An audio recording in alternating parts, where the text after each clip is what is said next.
myth is the myth that the human and chimpanzee genomes are 98% identical. That figures continue to decrease as we learn more about genetics, and the figure is now much less than the earlier estimates. But the number really doesn't matter, because humans and chimpanzees, they look similar, we behave somewhat similarly, we live in the same environments, we eat the same foods. Both the creationists and the evolutionists expect them to be similar genetically. Creationists simply believe it's due to common design, not common ancestry.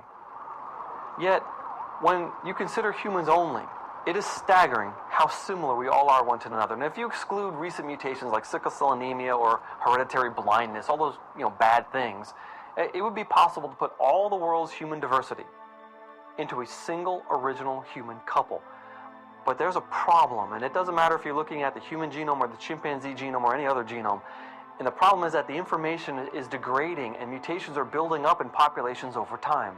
So I've been studying genetic entropy for the last 13 years, and it's a really profound problem, and it's something widely acknowledged by geneticists, and it is the problem that bad mutations accumulate in the human genome. And this is best illustrated by just considering it on a personal level. In your body, or in my body, we have about 3 new mutations every time a cell divides. So this is sobering because it's the reason we die.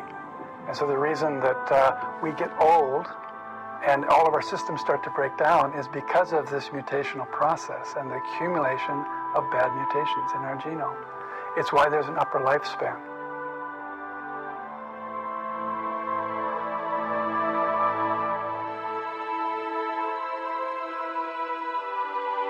Now, the problem is bigger still, because of course we already know that we're mortal, but we transmit a certain fraction of our mutations to our children, and they add more mutations to it, and then they pass it on to their children, and then they add more mutations still, and they add it to the next generation. So this is a problem not just for people, but for the whole human race. And logically, the human race should be devolving, not evolving. Basically, the human race is degenerating, the human genome is rusting out like a car. Can natural selection solve this problem? No. Think of a room full of people. Now, kill off only the ones with the worst or most obvious mutations. What do you have left? A room half full of people that still have 60 to 100 more mutations than their parents. If everyone is multiply mutant, and if every generation is more mutant than the one before it, all selection can do is slow down the degeneration by killing off the absolute worst of the lot, but it doesn't stop mutations increasing in population over time.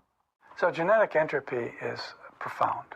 Not only is it profound because it really impacts us personally and our children and our grandchildren, it's really profound because it is lethal. It is absolutely lethal to genetic evolutionary theory, because it means that things are going down, not up.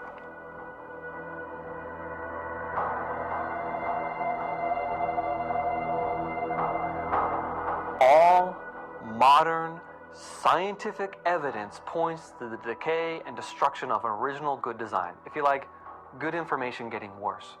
But where did this good information come from in the first place? How did life begin? Even under an evolutionary scenario, the first cell would have to have been horrendously complex.